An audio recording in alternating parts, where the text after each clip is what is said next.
നിങ്ങളുടെ favourite shows ഇനി ഒരിക്കലും മിസ്സാവില്ല. ഇപ്പോൾ C5 കാണും നിങ്ങളുടെ ഫേവറേറ്റ് ഷോ തികച്ചും സൗജന്യമായി. ആര് സ്വർണ്ണം എടുത്തു നമ്മ ഈ പറഞ്ഞു വരുന്നേ? ഇങ്ങനെ അക്ഷമനാവല്ലേ വിഷ്ണുവേട്ടാ, നമുക്ക് കണ്ടുപിടിക്കാം. നമുക്ക് മുന്നിൽ സമയം ഇങ്ങനെ നീണ്ടു നിവർന്ന് കിടക്കുകയല്ലേ.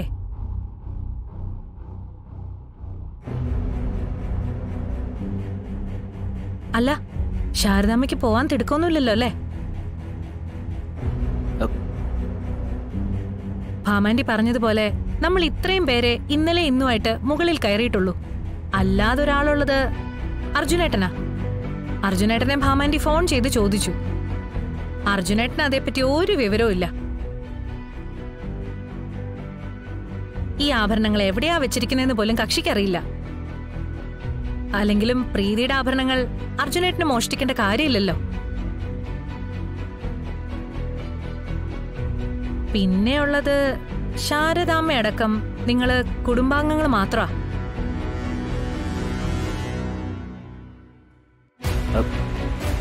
ഇക്കാര്യത്തിൽ ആദ്യം സംശയിക്കേണ്ടത് പുറത്തുനിന്നുള്ളവരെയാ.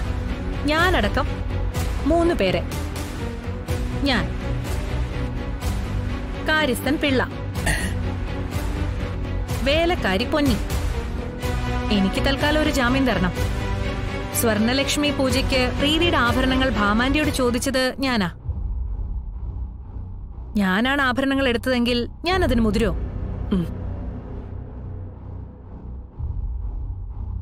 അല്ല, എന്ന് കരുതി രക്ഷപ്പെടാനുള്ള ഉപാധിയൊന്നും അല്ല കേട്ടോ. മറ്റാരുടെയും കയ്യിൽ നിന്ന് ആഭരണങ്ങൾ കിട്ടിയില്ലെങ്കിൽ എന്നെയും പരിശോധിക്കാം. പരിശോധനയോ? എന്താ ഇവിടെ നടക്കുന്നൊക്കെ? അതെ, പരിശോധന വേണോ അങ്കിൾ? മുതല് പോകുന്നതിലല്ല പ്രശ്നം, നമ്മളെ കബളിപ്പിച്ച് അതൊരാൾ കട്ടെടുത്തു എന്നതാ. നമ്മളൊരാൾക്ക് സന്തോഷത്തോടെ കൊടുക്കുന്നത് പോലെ അല്ലല്ലോ. രാഘവേട്ട, സുസ്മിത പറയുന്നത് തന്നെ അതിന്റെ ശരി. അപ്പൊ നമുക്ക് ആ 3 പേരിൽ നിന്നും തുടങ്ങാം. എന്റെ ഒരു ഓർമ്മ ശരിയാണെങ്കിൽ കാര്യസ്ഥൻ പിള്ള മുകളിലത്തെ നിലയിലേക്ക് കയറിയിട്ടില്ല അല്ലേ പിള്ള ചേട്ടാ? അതെ കുഞ്ഞേ. ഇന്ന് രാവിലെ ഇല്ല.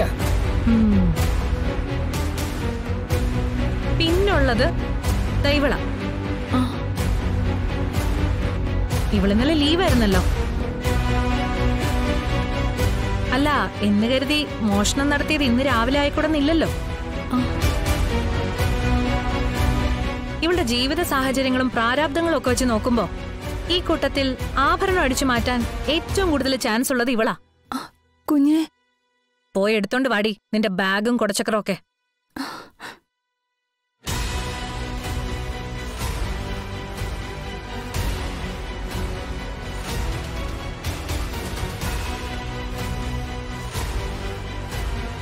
അല്ലെങ്കിൽ വേണ്ട,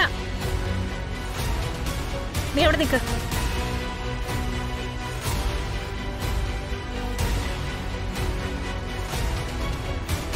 ശാരദാമ്മയ്ക്ക് പോകാൻ തിടുക്കമായിട്ട് നിൽക്കുകയല്ലേ. ഇവരുടെ സമയം എന്തിനാ മെനക്കെടുത്തുന്നേ? ഇവരെ ആദ്യം പരിശോധിച്ചിട്ട് വിട്ടേക്കാം.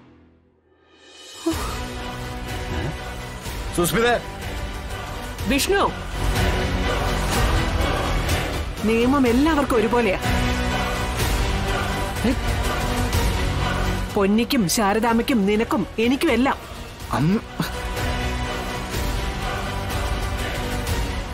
ശാരദാമ്മ മോഷണം നടത്തിയെന്ന് ഇവിടെ ആരും പറഞ്ഞില്ല. ഒന്ന് പരിശോധിച്ച് നോക്കുന്നതിൽ എന്താ തെറ്റ്?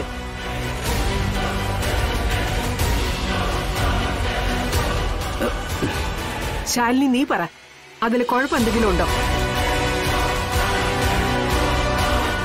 പരിശോധിച്ച് നോക്കണം സത്യമേ. ഇനി താ ശാരദാമ്മ ബാഗ് നോക്കട്ടെ.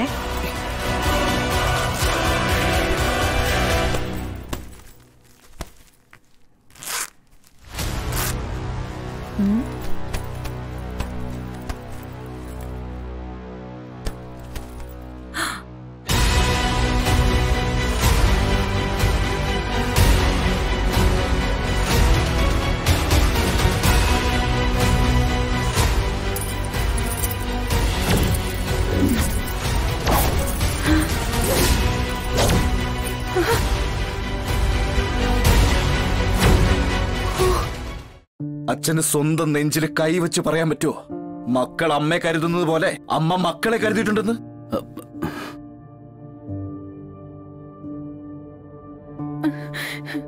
മുകളിലത്തെ റൂമിൽ ഒരു ജീവശവമായിട്ട് കിടക്കുന്നുണ്ട് എന്റെ അനിയത്തി.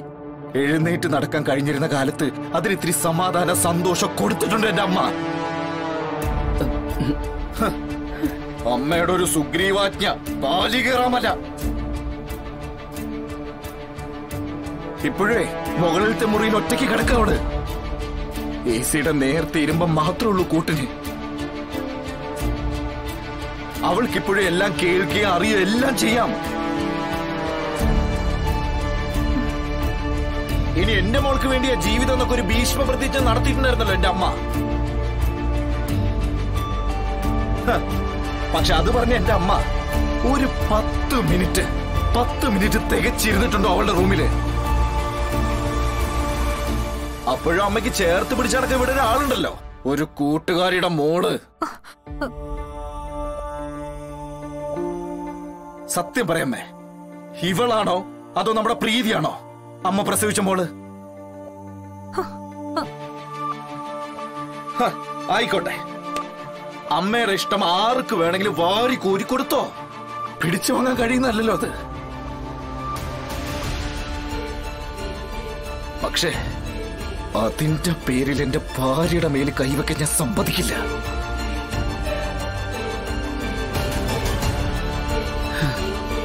തകർന്നു, ഈ കുടുംബം തകർന്നു.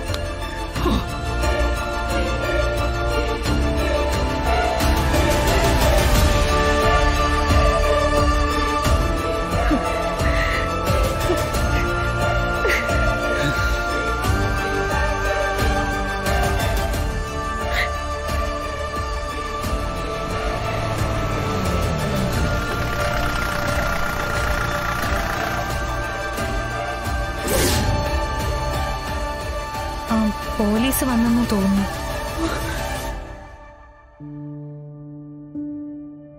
പോലീസോ? ഇവിടെ ഒരു മോഷണം നടക്കുകയും ആഭരണങ്ങൾ കാണാതാവുകയും ചെയ്തതല്ലേ. ഭാമാന്റെ അർജുനേട്ടനെ വിളിച്ച് ആഭരണങ്ങളെ കുറിച്ച് അന്വേഷിക്കുമ്പോ ഞാൻ പോലീസിനെ വിളിച്ച് കംപ്ലൈന്റ് ചെയ്തിരുന്നു.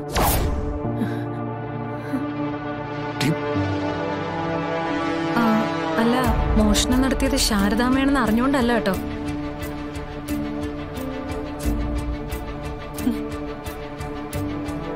കുറ്റവാളി ആരായാലും പിടിക്കപ്പെടണമെന്നും ആഭരണങ്ങൾ തിരിച്ചു കിട്ടണമെന്നും കരുതിയിട്ടാ.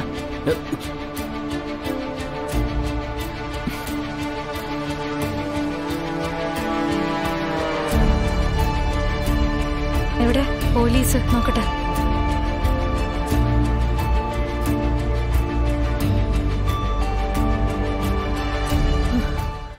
ഡൗൺലോഡ് ചെയ്യൂ C5 ആപ്പ്. കാണൂ എല്ലാ എപ്പിസോഡുകളും സൗജന്യമായി.